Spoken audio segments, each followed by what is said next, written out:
Welcome to Colts Law. I'm Lawrence Owen, and today we are talking about another rival that the Colts will be playing against this upcoming season. We know this team pretty well because we faced them in the Wildcard round of the playoffs last year, and some Colts fans are still a little salty over that game. A little salty, and it's understandable, but at the same time, hey, we need to know what's going on with the Buffalo Bills this season because we play them again this year before the playoffs, believe it or not. And I'm going to introduce my guest right here beside me, right after this.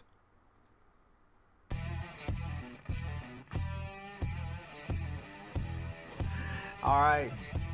So I guess now you understand what the plan was. Absolutely. At Colts Law, we talk Indianapolis Colts football. We're going to stick to what we know, fundamentals and technique, 1% better every day.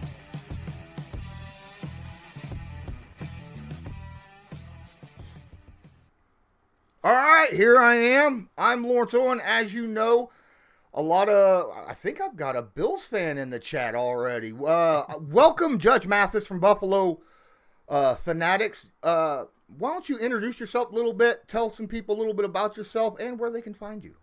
Yeah, I mean, you guys can find me on Twitter at Judge Mathis. I'm part of the Buffalo Fanatics network.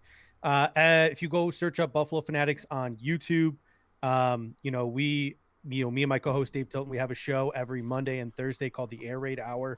We do 7 nights of shows a week on the Buffalo Fanatics network, mostly all Buffalo Bills. So I don't know how many Colts fans would want to check it out, but we'll have you on, I believe on Monday to talk about the Colts. So maybe tune in on Monday. And if you're just looking for an outside perspective, you want to come in the week we play the Colts, talk a little smack. We'll talk some smack back, but we'll all have fun doing it. You can find us at Buffalo Fanatics. And yeah, I host the Air Raid Hour Monday and Thursday night live stream. We like to have a good time. You were in the chat a couple of weeks ago, so you know we play fast and loose over there on the Air Raid Hour. Yeah, I actually enjoy watching. Believe it or not, I actually enjoy watching your guys' show more than I like watching Rico. And Rico seems to be a very popular guy over there, but I enjoy seeing multiple personalities bounce off each other, and that's what your show is really, really cool about doing. So it's really awesome. And this is another reason why I love having guests like yourself here on my show because, man, just sitting here talking about myself all the time is kind of boring. Now, my boy, Colts Loyalist, is in the chat right now. He asked if he wanted to join. I was like, no, not this time because I want you by myself. So sorry about that, Loyalist, but perhaps next time. All right. So if you want to follow him, I got links right in the description of this video right below here to his Twitter, to Buffalo Fanatics Twitter, and then, of course, to their YouTube, direct link to their YouTube channel. So go check them out, give them a sub, give them a follow. Man, a lot of good content over there for Buffalo fans, or just for fans in general want to know more about the Buffalo Bills and how they look at things. While I'm also talking, please don't forget, smash that like button, hit subscribe if you're not subscribed, and tag that notification bell so that you're notified next time I go live. And make sure that all notifications are turned on because YouTube is just stupid about that. If you don't have all notifications, I'll upload something or go live and you won't get nothing. You'll be like, what happened? I had notifications turned on. You got to have all of them turned on. It's stupid. I don't know if you've had that problem, but yeah. We've had that problem on our end a couple of times. People are like, sorry, I didn't get the notification. I didn't come on. Yeah. So I guess I just got to make sure they check all the boxes, right? Yeah, you got to check all the boxes. Also, in the links, in the description right down here, there is a link for Super Chats. Please use that one instead of YouTube Super Chats. YouTube likes to take at least 50% of any Super Chats. I'm just going to throw it out there. I don't care if YouTube dislikes the fact that I say that or not. This link down here, I will get 96% of any Super Chats in there. Plus, it'll still pop up on this stream. All right, and don't forget, I also have my Patreon link and my merch shop. I'm not going to play the merch shop yet. It'll probably be about halfway through the stream because I don't want to delay any longer. So, we're going to get started, first and foremost, about that game we talked about, that wild card game, all right? What were your thoughts? What was going through your mind as you watched that game? I was so scared that entire game because I mean, So the Buffalo Bills had gone 17 years without making the playoffs. They finally made it in 2017, lost a 10-3 snoozer to the Jacksonville Jaguars. Then they made it again. They were up at halftime. They lost to the Houston Texans. And then we go and we have this magical season. We go 13-3. Like, I thought the Bills were going to win 9-10 games and still win the AFC East because I thought we had an incredibly difficult schedule. I think a lot of teams in the NFL had an incredibly difficult schedule last year, the Colts included. I mean, it was just a gauntlet that these teams had to run through, and they somehow managed to win 13 games. One of those being the I like to call it the Fail Murray, but it's the Hail Murray over there in Arizona. But I mean, we won 13 games, and we're about to, no offense, first year they don't give a team a bye week to get into the second round. The Buffalo Bills are about to get knocked out in the first round and continue this drought. So, I love Frank Reich. I love the Colts, but man, I was just on edge that entire game. And it was hard to root against Phillip Rivers because, it was his final go around. The guy just has moxie for days. But no offense to the Colts fans in the chat. Thank God the Buffalo Bills pulled it out there at the end. And I think one of the things that as a Bills fan was most reassuring in that game is the starting quarterback put the team on their back and won the football game. Like Josh Allen put the Buffalo Bills on his back and he willed them to victory in that game because the defense was getting shredded. Frank Reich made some mistakes of his own that helped the Buffalo Bills out there towards the end of the first half. It was, I believe. But when your quarterback can put a team on his back and win a playoff game like that, gives you a lot of faith going into the future. Oh, man. Josh Allen's the reason. I honestly believe this. Josh Allen's the reason why both of our defensive ends weren't re-signed and we went younger and faster. I really do believe, because Josh was able, in that game, he was able to escape pressure so much, extend the play, get all the way to the edge of the sideline, then throw the football to some people we don't even know who they were. We were like, who is this dude catching tiptoeing on the sideline for a first down? The world found out who Gabriel Davis was. Right? That Sunday. I was like, oh my goodness, man. And yeah, I got a video on mine about, it's kind of a highlight, low light video of Josh Allen and his career from rookie till now about, how he wasn't very good his rookie year. And then he had those moments his second year. And then he basically jumped. He had both massive jumps from rookie to second and then second to third to last year. Big jumps. There's no way he could make another big jump like that because he'd be better than Patrick Mahomes if he did another jump like that. Okay, They'd have to put a third goat on next year's Madden preview. Right. They would have to review the freaking ratings and have a 110 rating. All right. So after the playoffs, obviously the Bills were like, all right, so what were their thoughts? Were there a retool? Was there a situation where like, okay, we got to revamp this specific part of our team?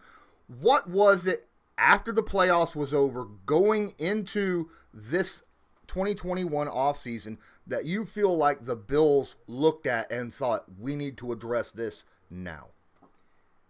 It's difficult because of the circumstances. The Buffalo Bills are built the right way. Like Brandon Beane and Sean McDermott made sure they went about building this football team the right way. The only problem was they didn't expect COVID to happen, so they were up against it on the salary cap this year, and probably will be again next offseason when they weren't expected to be. They were supposed to have some wiggle room, be able to make a few more moves, take advantage of that rookie quarterback deal, and they couldn't. I think Brandon Beane has done as much as he can. He brought back Darrell Williams to play right tackle to protect Josh Allen. Same with John Feliciano. He brought back on defense Matt Milano to a very team-friendly deal. Like, he re-signed the guys he's got to re-sign to keep that AFC Championship team intact. Now, where the Buffalo Bills went and they tried to get different, added some linebacker depth. A guy like Tyrell Adams from Houston, a little under the radar, could be a good third linebacker addition, allow the Buffalo Bills to stay in base a little bit. Starlo Delele, the one technique defensive tackle, is going to come back this offseason.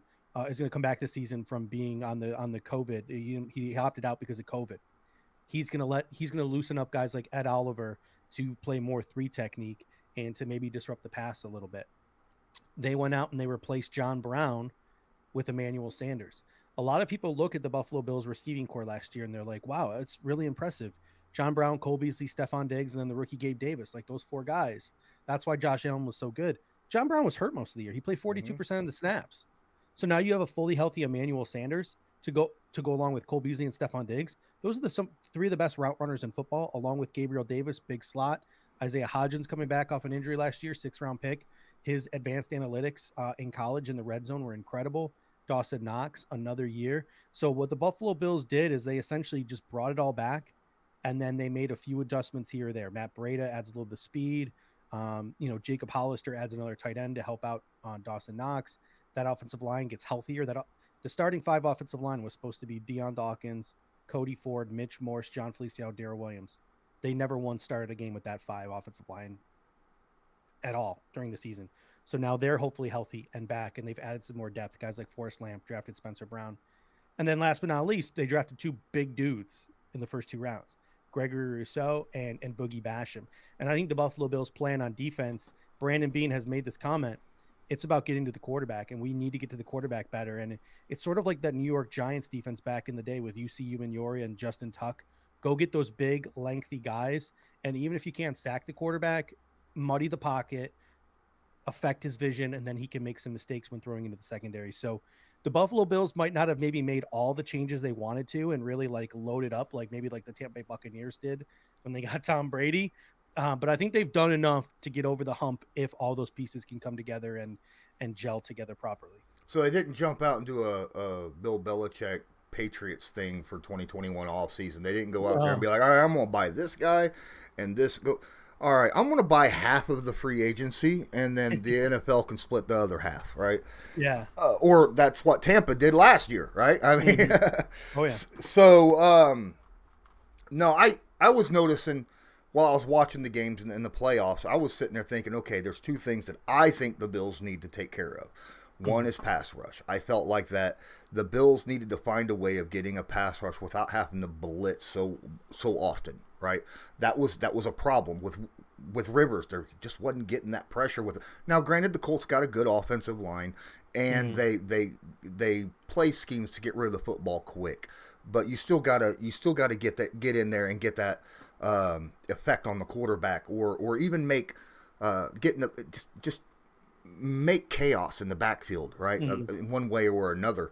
The other thing was on offense, I felt like, dude, if the Bills had a run game, they'd be tough to stop.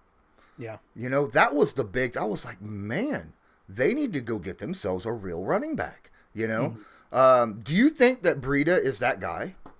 I don't think Breida is that guy. I also don't think the Bills believe in like a workhorse back. I know that there was that smoke around Travis Etienne, but I think if the Buffalo Bills were to be open and honest with you, which they'll never be, like Sean McDermott and Brandon Beane are very close to the vest. They're never going to be open and honest with you. But if they were open and honest with you, I think they would put a lot of the issues with the running game on the fact that the offensive line couldn't stay healthy. So they have Devin Singletary, a 3rd-round pick, coming back for another year. They have Zach Moss, a 3rd-round pick, coming back for another year. They've signed Matt Breida, who they got super cheap because he had that awful year in Miami after being a quality player in San Francisco. He adds that dimension they don't have in speed. They also have a guy named Antonio Williams, former Ohio State recruit, transferred to the University of North Carolina, undrafted free agent. He has really popped in Week 17 against the Dolphins last year, and in and in the OTA so far this year. So he's like a sleeper. I think they're confident in the running backs they have. I think the issue that they have to figure out is how can we pass the ball so much on offense and do that zone stuff and also block for the run game? Because they tried a lot of outside zone stuff last year, and Zach Moss, Devin Singletary just didn't have the speed to get to the outside. Back in 2019, they were very much like a pin and pull team. They were a man gap power team.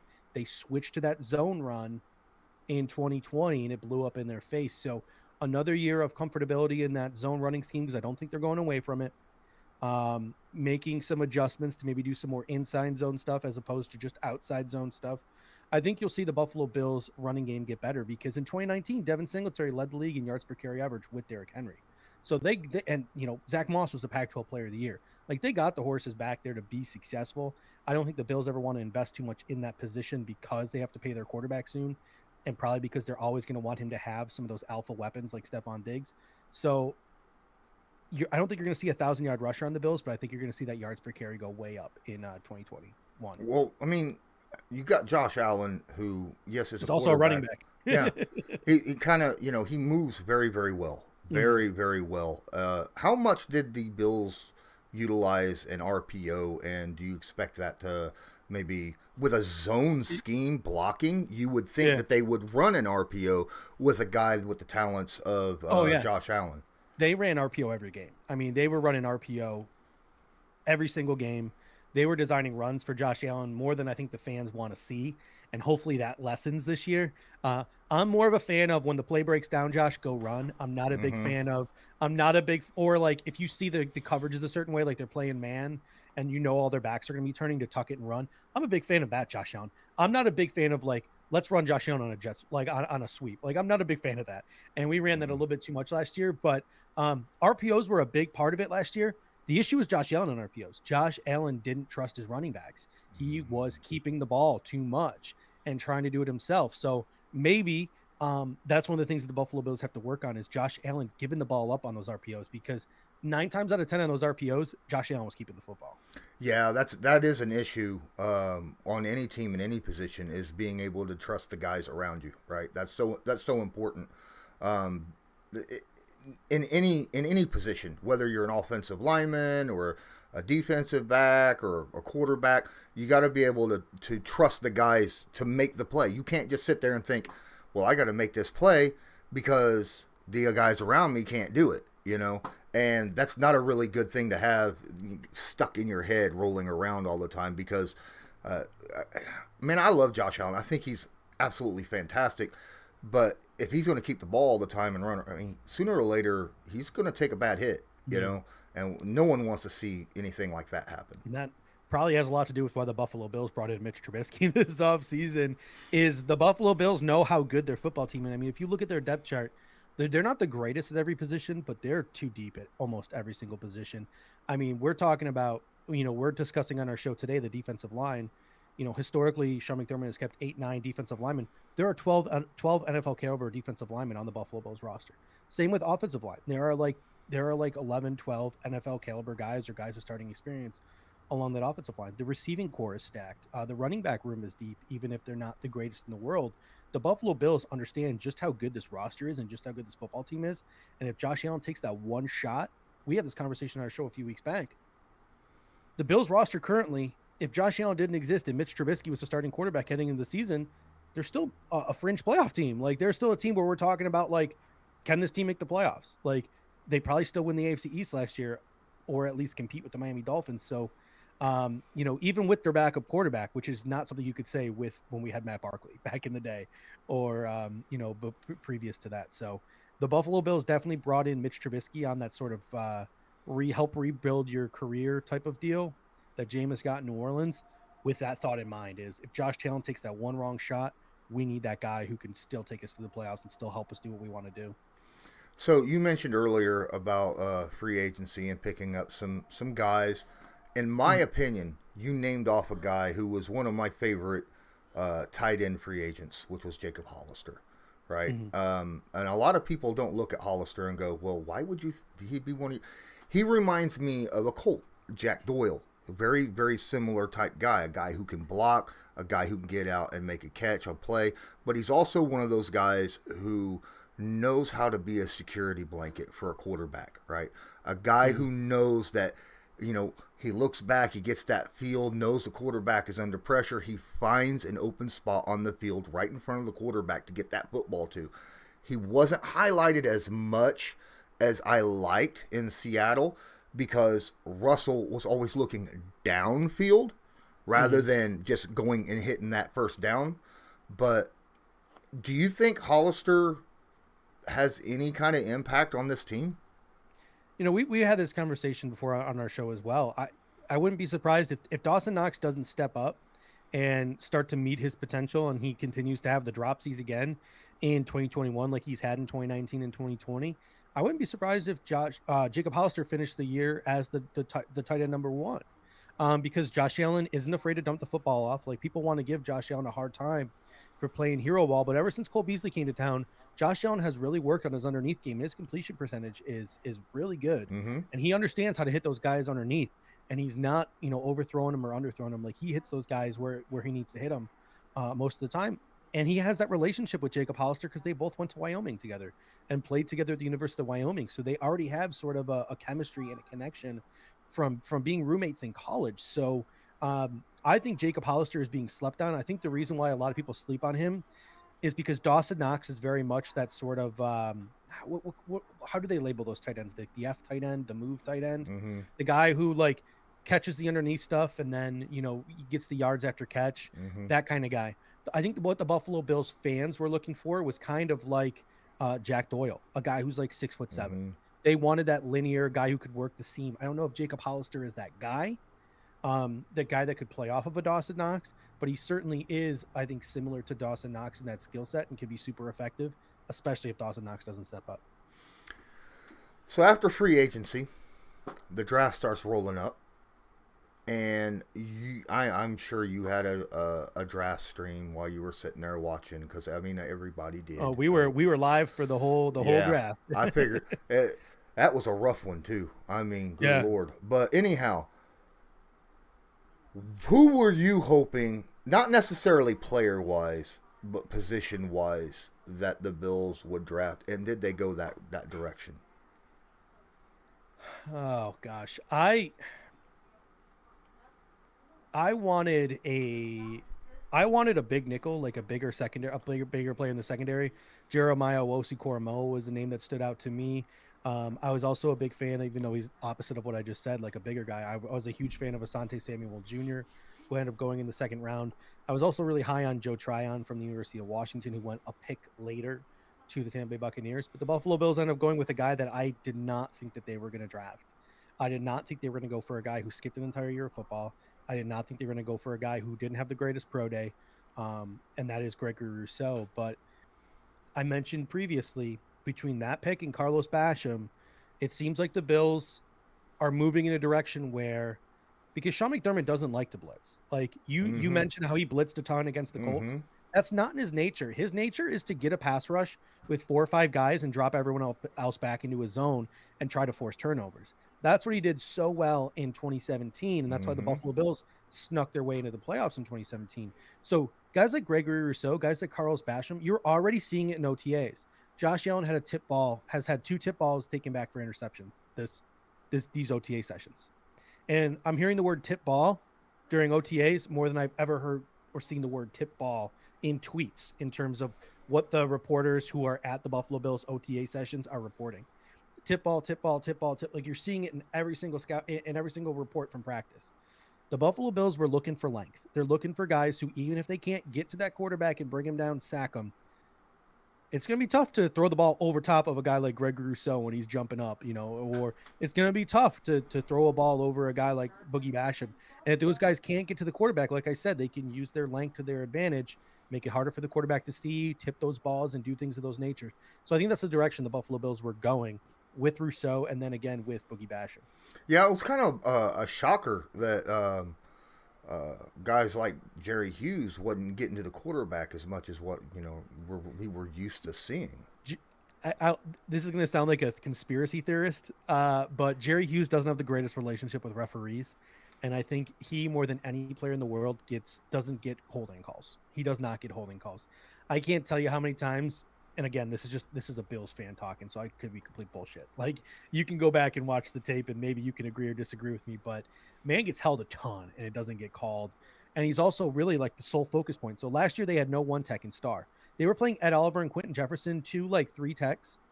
They were playing the 0 tech. They were playing the 1 tech last year. Wow. And when Quentin Jefferson was cut by the Bills and signed with the Raiders, he even made an Instagram post on his way out the door saying, like, yeah, they were playing me wrong all year. Like, what do you expect me to do when you have a 280-pound guy playing 1 tech? So with Starlord O'Leary coming back, Ed Oliver getting freed up, having AJ Epinesa, who the Bills asked to drop weight, he dropped 40 pounds instead of like the 20 pounds they wanted him to. He was down to like 245. He's finally back up to around 260. So Epinesa's back, Boogie Basham's back, F.A. Obata, who I really liked as a free agent signing. There are a ton of bodies there now. Harrison Phillips now 2 years removed from an ACL. I'm hoping there's enough bodies there now to take the pressure off of Jerry Hughes Mario Addison was an absolute bust last year. He's really starting to show his age. Maybe now with some of these younger guys like Jerry Hughes, guys like Mario Addison can be used in situations where they just got to pin their ears back and rush the passer. I think AJ Epinesa is going to be the starting right end this year. Jerry Hughes is going to come in passing downs, passing situations. So I think it's a situation you're going to see with the Buffalo Bills this year to try to help Jerry Hughes maybe increase the sack totals, because he definitely plays better than his box score suggests he is as a player.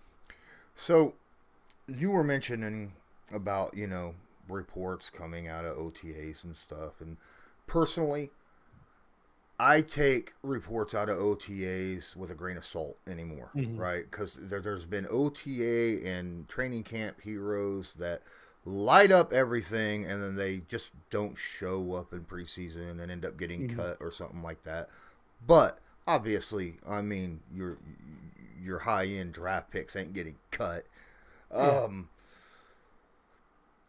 With OTAs going right now, what are some other names that you have seen that's popped up that makes you raise an eyebrow and go, "Oh, really? He's doing okay?"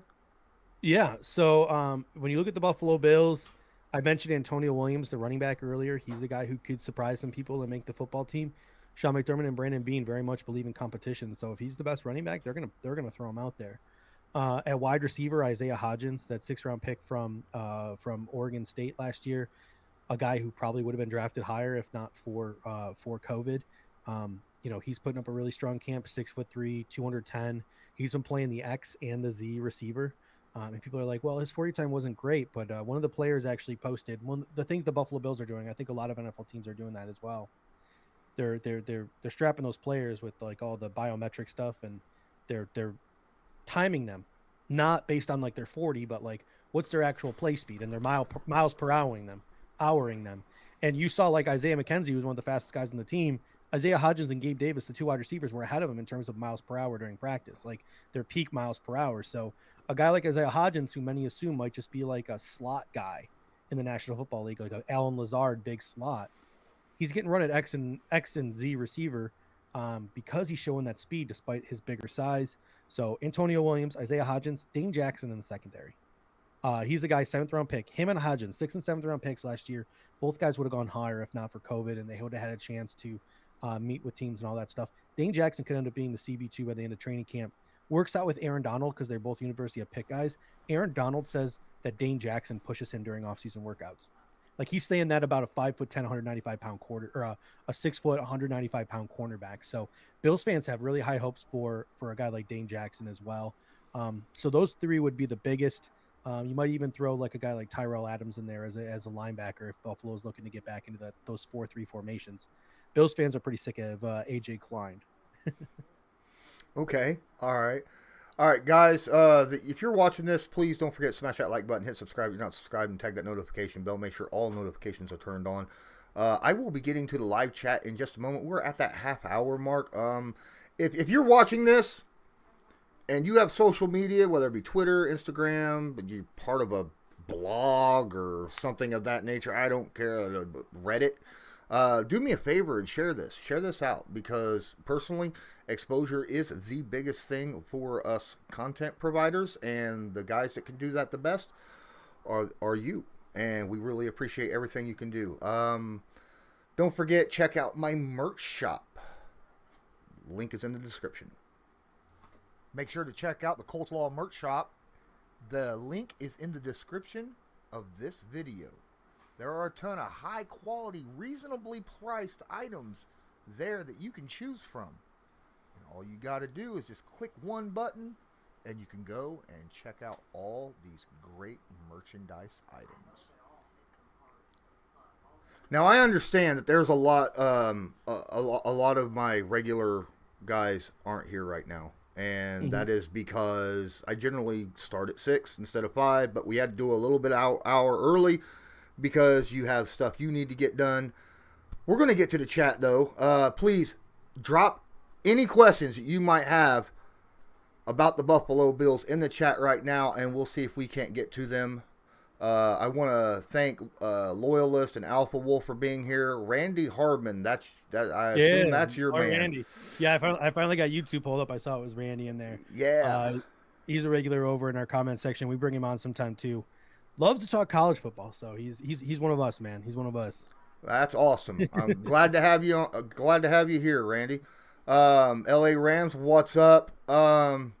He says your irrational rage takes are gold. So you really kind of blow up a little bit over there, do you? Man, I get pretty irrational sometimes. Like I remember last year, me and Nick Wright were not best friends last year from what's that FS1 show? First Things First. Mm-hmm. I know last year that he was like, he's a Chiefs fan and he was just talking mad shit about Josh Allen all year, despite the fact that Josh Allen was putting up like MVP numbers. So he had that bet going with Colin Cowherd where he would do the mustard and ketchup thing, and I was just going off on that. And some of the smallest things tick me off. Like if I don't like a player's number, like I'll just rant about that. Like Isaiah Hodgins, the guy I've been talking about. Where's the number 16? I hate it. I want him to switch to a better number. But before we get to those questions, I have a question for you, because I interviewed a guy during the pre-draft process, and I want to ask you how he's doing, because he was drafted by the Indianapolis Colts in, I believe, the 6th round. Michael Strawn, that big 6'5" wide receiver from the College of Charleston. How's he doing? Because that man was really confident when I interviewed him. He definitely got drafted later than he thought he was going to be drafted. How does he fit in with the Colts there? I know you already got a big body guy in Michael Pittman. Well, actually, I was part of I got the opportunity to be part of a presser to ask him a few questions as well.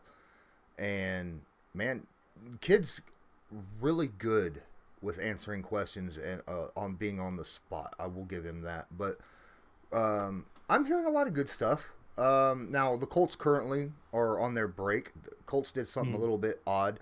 They went through their 2-week OTAs, and then they're taking the rest of their time off until training camp. No mini camps, no nothing like that, right? They did have a rookie mini camp that they played. Carson Wentz stuck around to throw with them. Mm-hmm. So a lot of good stuff was coming out of that. He was showing it looked like he could make the team, but I don't know. It's a little early still. Yeah. To me, I think the Colts wide receiving core is a lot deeper than what a lot of other fans, whether they're Colts fans or NFL fans in general, believe. I think that Zach Pascal's a good receiver. I think Michael Pittman's has the potential to be a number one. I think T.Y. Hilton has still got it. Paris Campbell needs to stay healthy. I was getting ready to say that. I think Paris Campbell has the ability to be like Stephon Diggs, like good. Yeah, he's been sitting. He's been sitting on my dynasty bench for 2 years now. Man needs to get healthy. Yes, he does. He does. I'm not disagreeing. But we have a few guys that he's going to be competing with. Strawn's got a few guys like Ashton Doolin and guys like that also play on special teams.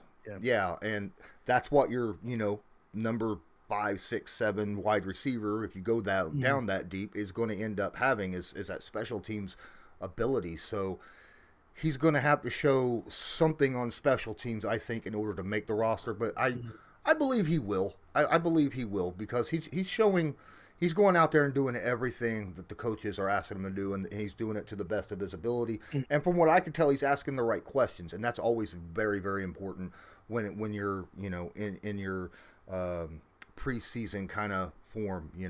Asking the right questions, always being there at the hips of the coaches and veteran players, things of that nature. So, yeah, I think I've got high hopes for him. I think he'll make it. I think he'll make it to the point where I won't have to worry about him going to the practice squad. That's good. I mean, I'm not looking forward to playing against that dude. 6'5", 4-inch wingspan. Absolutely nuts. Guy's a freak. Someone in the comments section asked, do you think that Allen's dig connection can replicate what they did last season? I think that's why the Buffalo Bills went out and got Emmanuel Sanders, because if you think about it, like the Buffalo Bills, John Brown played 42% of the snaps last year. It was Gabriel Davis on the outside as a rookie, and it was Cole Beasley in the slot, and Josh Allen was still able to feed Stephon Diggs with absolute repetition. And that was one of our biggest concerns last offseason was, can Josh Allen be like Ben Roethlisberger was and Antonio Brown? Like, can he feed an alpha? Can he make sure that alpha receiver gets his targets, gets his stays happy. And sure enough, he did it. Like he fed Stephon Diggs. I believe he was the most targeted receiver in the National Football League this past year. If not, he was definitely in the top 5. And this offseason, they go out and they add Emmanuel Sanders, Beasley, Stephon Diggs, 3 of the best route runners in football. If you want to double cover Stephon Diggs, that's fine, because guess who's open? Cole Beasley over the middle or Emmanuel Sanders on the other side of the football field. And even Gabriel Davis as well as that 4. You got Isaiah Hodgins and Isaiah McKenzie as depth on that team. Dawson Knox, Jacob Hollister, those 3 running backs I mentioned coming out of the backfield. There are plenty of weapons to go around. Josh Allen spreads the football out. There were a ton of times this year when he almost set the record for the Bills this year. If Tywan Jones wouldn't have dropped the wide open catch in the end zone, he would have set the Bills record for most players with a receiving touchdown last year, like a franchise record. I think he had 14 guys he almost threw touchdowns to. I think he ended up with 13. Should have had 14 if Tywan Jones would have caught that ball. So Josh Allen understands how to feed an alpha, but he also understands how to spread the football around so that alpha can't be double, triple covered. And Stephon Diggs is also, he's just such a dog. I mean, there was this clip at OTAs where he ran the wrong route, or he ran the route and slipped. He refused to catch the football. He swatted it down, and he immediately ran back to the line of scrimmage, said, "We're doing this again." And he went and he did, and he made sure he ran the route the right way. So like Stephon Diggs, like the mindset he's brought to this football team, like this dude's just wired the right way. Like nothing's good enough for him. There's that iconic image of him where the Chiefs are celebrating their AFC championship, about to go to the Super Bowl, and Stephon Diggs had to be carried off the football field. He was just sitting there watching. He was sitting there watching it like, this should be me. This should be me. Sean McDermott had to come out, console him, and bring him into the locker room, because he was like, that's going to fuel me. Like, that's not okay. I shouldn't be sitting there watching these guys celebrate. That should be me up there. So he brings that mindset. He brings that mentality to this football team. And I think he's one of the reasons why we made the AFC Championship game last year. Not just because of his play on the field, but because of that mindset, that Jordan-esque like mindset he brings to the locker room. So I don't think this Allen Diggs connection is going anywhere. I'm hoping that they lock these 2 guys up to like very similar long-term contracts, because I can also see Stephon Diggs being one of those guys who can play till he's 33, 34 years old. The way he takes care of his body, the dude's a freak. All right. I know this has a lot to do with how you were talking earlier about how deep you feel that the team is along the depth chart, but do you see, my co-host asked this question, do you think that the Bills end up bringing a veteran in like Sherman or Houston or Ertz and kicking the tires to see if maybe they might be able to help the team in a specific area? Yeah, I mean, Brandon Beane is always looking to upgrade the football team. The Bill, according to some people, some insiders and things of that nature, the Bills and the Eagles have been pretty close to a deal for Zach Ertz on multiple occasions. I know former Buffalo Bills assistant GM Jim Manos does a lot of stuff with like Ty Dune, formerly of Bleacher Report. He's very connected to the Buffalo community. He says all the time how much he hates working with Howie Roseman, how Howie Roseman's a jackass. So my guess is Howie Roseman wants way too much for Zach Ertz and something Brandon Beane's not willing to pay.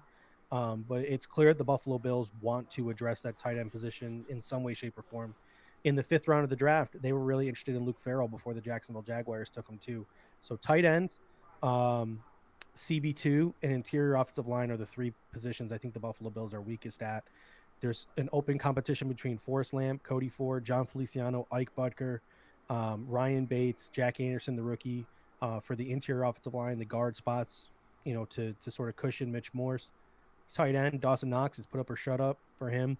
The Bills could easily upgrade there. And then CB2, Levi Wallace, Dane Jackson, not the biggest names in the world. Obviously, there's guys like Richard Sherman and Steven Nelson out there who could possibly upgrade the position with some veteran leadership. So Brandon Beane's always looking to upgrade, but he's also balling on a budget right now. The Bills reworked the Stephon Diggs deal. They only got about $11 million to play with, and I'm sure they'd like to roll some of that over into next offseason. All right, so I'm going to take 2 comments, and I'm going to form them into one. First off, Alpha Wolf, I have to throw this out there because he's one of my OGs. And then Delusional Pats fan, so you can only assume. Yeah. He's also someone that comes in and talks a lot. And actually, I actually like his comments a lot. Alpha says, share with us the feelings of Bills Mafia now that after all those years of having to deal with Tom Brady, now that he is gone and all of a sudden you find yourself like being the favorite of the division. How does that feel? And then Pat's fan wants to know, why do you think that you're cemented as being on top of the division? I think we're cemented on the top of the division because I think our head coach is wired in a way that he's not going to make this team feel like a front runner. This team is always going to play with a chip on their shoulder. This team is always going to be the underdog, even if they're a 14-point favorite. Like, that's just the way that Sean McDermott is wired. That's the way he wires this football team. Josh Allen made a comment to the press the other day. He said, "You guys are hard on me, but guess what? Like, you're nowhere near as hard on me as I am on myself." I think Josh Allen is just one of those generational quarterbacks, along with guys like Patrick Mahomes, that are just wired their right way. Obviously, this year is going to be the prove it year. I'm cautiously optimistic. I think every Bills fan is cautiously optimistic. We're the favorites, but like, I'm still like looking at the schedule like, oh my god. Like, every year I look at the schedule the same way. Like, we're talking about the Jaguars tonight, and I'm going to sit there and talk about, like, could the Jaguars beat us? Like it's a conversation. They got like, an offense. When I am saying something confidently, I'm usually faking it. Like, I'm not as a Bills fan. When I try to say something with my chest, I'm faking it. Like, I'm like, oh crap, did I just say that? Did I just speak that into the world? Because now it's not going to happen. Because as a Bills fan, like, you're just like, okay, if I say something good's going to happen, the opposite's going to happen, because that's what happens to Bills fans. So it's a super weird feeling. But I will say this to the Pats fan, because Randy was in the chat as well. Patriots are not building it the right way. It's desperation mode for Bill Belichick. They way overspent on a lot of players. But between what they have on offense outside of quarterback and the gauntlet that they have on defense, that's a team that's going to be pushing for the playoffs. I think the Patriots are going to run the ball 40 times a game. I think they're going to play wicked good defense. They're probably going to – the teams are going to be averaging 15, 16 points against that team, and they are going to ride themselves into the playoffs on that defense. Have you seen the depth chart for the New England Patriots defense, man? It will make you piss your pants. It is scary. I've seen it. It is really, really scary. And they got depth too. Yeah. I mean, they underrated when they picked up Henry Anderson from the Jets. That's a depth piece, but that's a very good run-stopping guy right there, you know? Yeah. I mean, he's not much in the pass rush, but he can stop the run. And they got a lot of guys on defense that are role players and play their role exceptionally well. So, yeah, I understand. I understand. Yeah. I think that the majority of their acquisitions this offseason, they were long-term acquisitions, you know, for younger players. And they had the money to spend it. Question coming in, obviously, like you said, what's the quarterback position going to be like? You know, we don't know. Even Patriots fans can't come in here and say, well, Cam Newton's going to play good or he's going to play bad, because you don't know. You don't know about Mac Jones, whether he's going to be good or not. Who's going to start? Obviously, something about Cam, like, broke his hand or something like that not long ago. I mean, he plays like he's got a broken hand. Excuse me. I saw a nice little overthrow he had at OTAs where he just like completely missed the guy in the end zone. Yeah, it happens. It happens though. I've seen everybody overthrow people. But yeah, man, that division is stacked right now, and I've seen it. I've said it multiple times. I think the AFC East is the division in the AFC that can send 3 teams to the playoffs this year, and I really do believe that. I believe that the Patriots can make it. I think the Miami, they were only 1 game out because you guys decided to start your starters in week 17 with the playoffs already locked in. You know, yeah, I still to this day, I'm like, this is stupid. And then they just like hosed him in the first 2 quarters and no one got hurt. I was like, oh, thank God. Well, actually, I take it back because Stephon Diggs ended up injuring his oblique that game. So Stephon Diggs went to the playoffs with a torn oblique. Cole Beasley went to the playoffs with a broken fibula. Gabe Davis ended up getting hurt. That game you saw against the Kansas City Chiefs, Stephon Diggs was playing on a torn oblique. Cole Beasley was playing on a broken femur or fibula or something like that. And Gabe Davis shouldn't have been active. He should not have been playing. He had a sprained ankle. So, and they were just jamming them at the line and making their lives miserable, playing ultra aggressive football. And there were no flags being thrown in that AFC Championship game, and they just manhandled us. And that's why we didn't really have a lot of success scoring the football. But then 2 weeks later, Super Bowl, what was one of the things that people kept saying the first half of the game? Like, man, the Buccaneers are getting all of these calls. It was PI here. It was defensive holding there. Like, the Chiefs weren't getting those same calls. They were in the Super Bowl. They were getting the AFC Championship game. So it was crazy. Hopefully, I don't think people look back on that enough as that injury that he suffered in that Week 17 game. But even the backups came in, and Matt Barkley and Antonio Williams curb stomped him. Josh Norman had a pick six. Didn't bode well for Tua's future. He didn't have his closer to come in and help him out. Michael H says that Sanders is not better than Brown. So, I think they're different players. They're different players. Yeah, I won't. Go ahead, and then I'll say mine. I would say that John Brown definitely has better deep speed, and I think that John Brown is more of an all-around receiver than people give him credit for. But I think that Emmanuel Sanders, veteran savvy, the way that guy runs routes, and also the way that dude is wired. If I had to pick between two guys, I would probably take Emmanuel Sanders over John Brown. I don't know about yourself. Between now and then, that's the situation, because Emmanuel Sanders is a little older. He's got that in him where he's been to multiple teams, played against multiple opponents. Like you said, veteran savvy, knows how to run routes, got good hands. Is he going to break a tackle and bust out a 70-yard run? Most likely not. Brown has that chance. I think long term, if Brown can find a way to stay healthy and continue to play football, I think Brown is the better pick.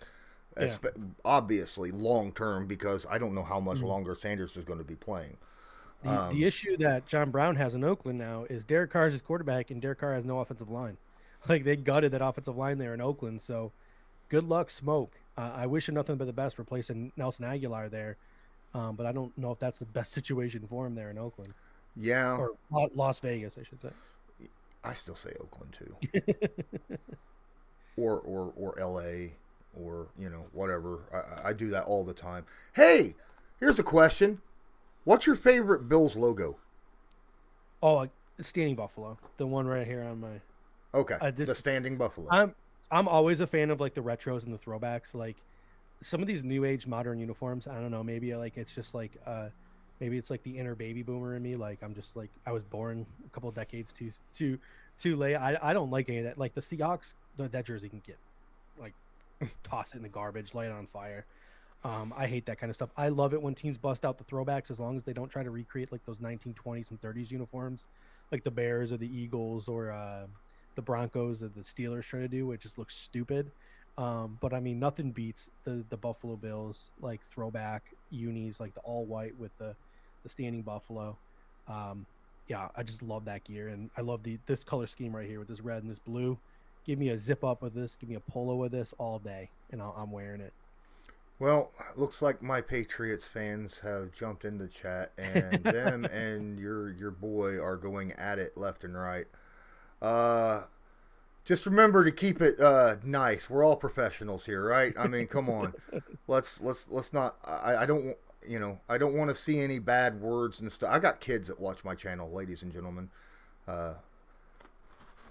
Nathan, come watch this channel real quick, so I know there's a kid watching. Oh, sorry. No. Is there anything in the chat that you want to bring up? There ain't a lot going on here. A couple people talked about how close the Patriots game was. For Delusional Bills fan brought up how close the score was in the first game. Patriots were driving to win, and Justin Zimmer knocked the ball out of Cam Newton's hand, won that first football game, but then we absolutely curb stomped him in the second one on Monday Night Football. And this was a conversation that I've had with a couple of guys, because the Bills were in a really weird spot in the middle of the season where they were winning some really tight games. The week before that, we beat the Jets kicking nothing but field goals. Like it was like 18-15 or like, I can't remember for the life of me what the score was, but we kicked a ton of field goals that week. And the Bills were in a really weird spot in the middle of the season, but that goes to show you, I think, how good Brian Daboll and Josh Allen are, because the Buffalo Bills came out steamrolling people. Like they came out hot, and then they ran to the Tennessee Titans, who figured them out, but they just so happened to run into a team that figured them out right in the middle of that massive COVID mess. The Titans were all got COVID and threw the Buffalo Bills for a loop and moved a whole bunch of games around. The Chiefs game ended up getting moved around. So there really wasn't a lot of time to sit down and prepare for an opponent and rework your football team. But after the Titans, after the Chiefs losses, they come back, they eke out wins against the Jets, they eke out wins against the Patriots, and then it was right back to the high-flying Bills. Like, they figured it out, they adjusted on the fly, and they got that team right. And then the back half of the season, they were steamrolling people, whether it was the 49ers, the Patriots, or the Dolphins. They were just absolutely curb stomping people towards the back half of that season. They carried that momentum in the playoffs. So, that first game was close, but I will say once the Buffalo Bills figured things out, wasn't so close in that second matchup. Delusional Patriots fan. All right, so I got LA Rams in here. Another guy. He comes up with a lot of good stuff. The Dolphins logo thing. Listen, don't ask me don't ask me to say that those uniforms are awesome, because those uniforms are awesome. As a Bills fan, it's tough to admit, but that sort of like throwback, like orange-ish teal with that logo, like it's badass. Like if I was a Miami fan, I'd want those uniforms full time, because those are just sick. Absolutely sick. He says he thinks that the Bills will be 14-2. I'm assuming 15-2 or 14-3, but either way, that's a hell of a record. Rematch. He thinks that the Rams and Bills will rematch in the Super Bowl. My question, two-parter: where do you feel the Bills are in the hierarchy of the AFC? Where do they rank amongst some of the top-tier teams? And what do you think your way too early record prediction will going to be? To me, we're number 2 with a bullet. Like Cleveland Browns, they got better this offseason. Cool. Prove it on the field. The Ravens, they're an absolute mess. One of their reporters was saying they're not allowed to take videos of Lamar Jackson throwing a football at practice anymore. They're not allowed to videotape Lamar throwing at practice. I made this point late last season. I respect the hell out of Lamar. I think Lamar is a really good quarterback. I think Greg Roman should have been tossed to the curb, and the Baltimore Ravens should have brought in an actual offensive mind to try to turn Lamar Jackson into a quarterback, because I think he is good enough to be one. But they're catering an offense to him. You have Cleveland on paper. The Colts are looking real good. There's a ton of teams that are looking real good, but I still think the Buffalo Bills are number 2 with the bullet. Made it to the AFC Championship game last year, had the MVP runner-up, didn't lose anything from their roster, only gained, even if it was a slight gains. So to me, the Buffalo Bills are number 2 with the bullet. Their schedule isn't the toughest in the world. I believe they're probably going to be favored in all but 2 games. My guess is they'll probably won't be favored in the Chiefs game, and they probably won't be favored in the Titans game. They'll probably be favored in every single other game this year. So I'd set the bar for the Buffalo Bills on the 17-game schedule at 12 to 13 games. Anything less than that would be disappointing.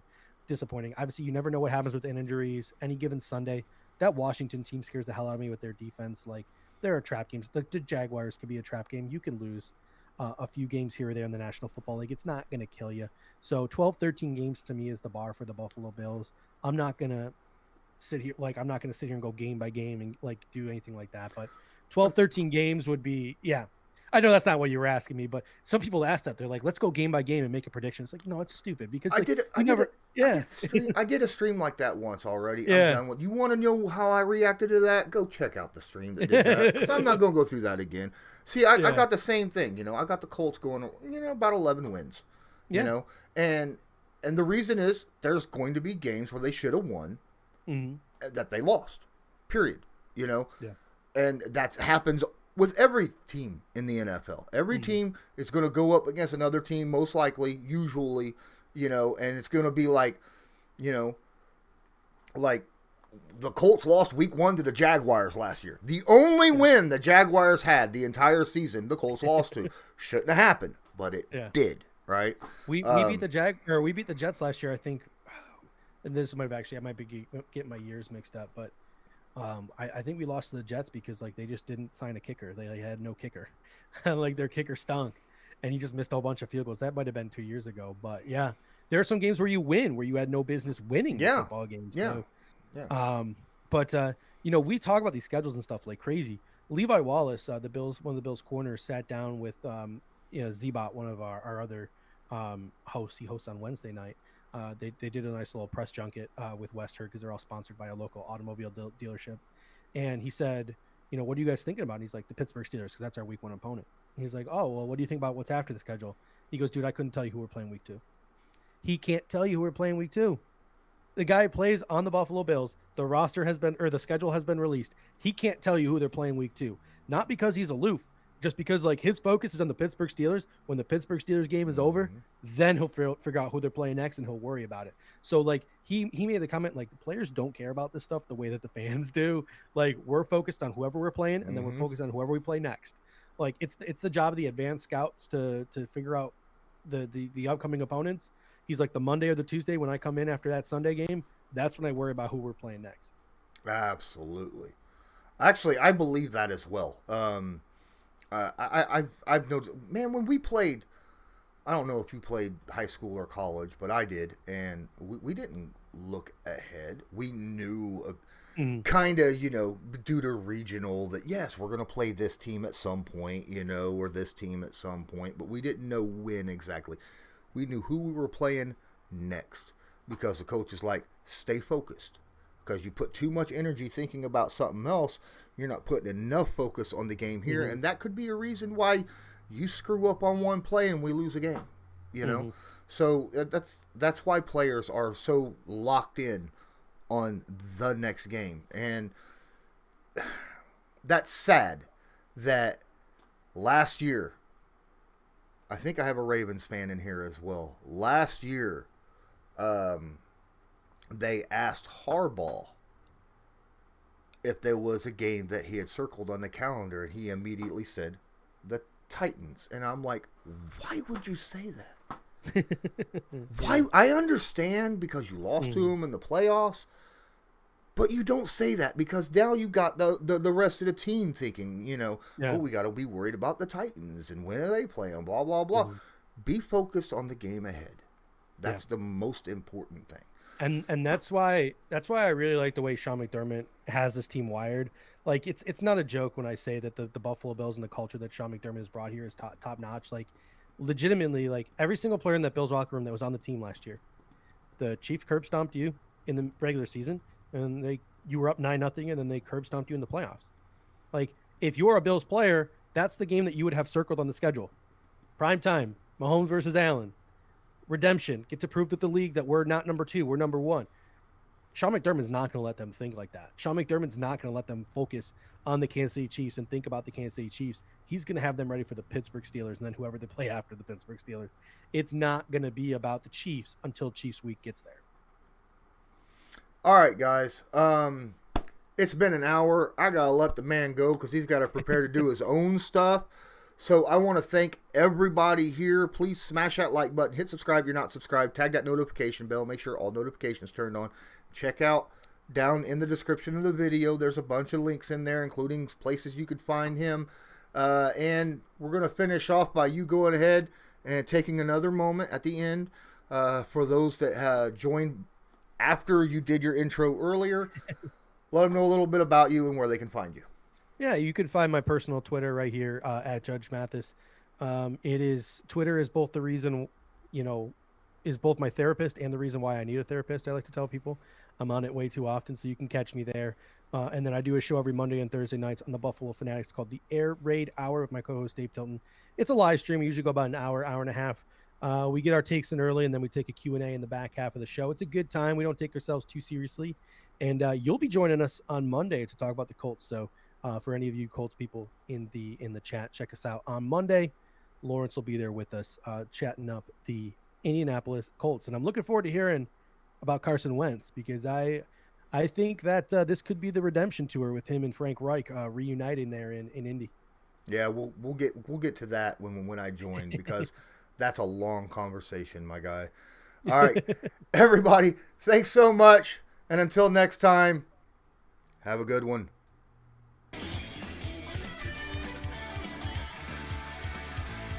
Just because a player's not a household name doesn't mean we can't make him a household name.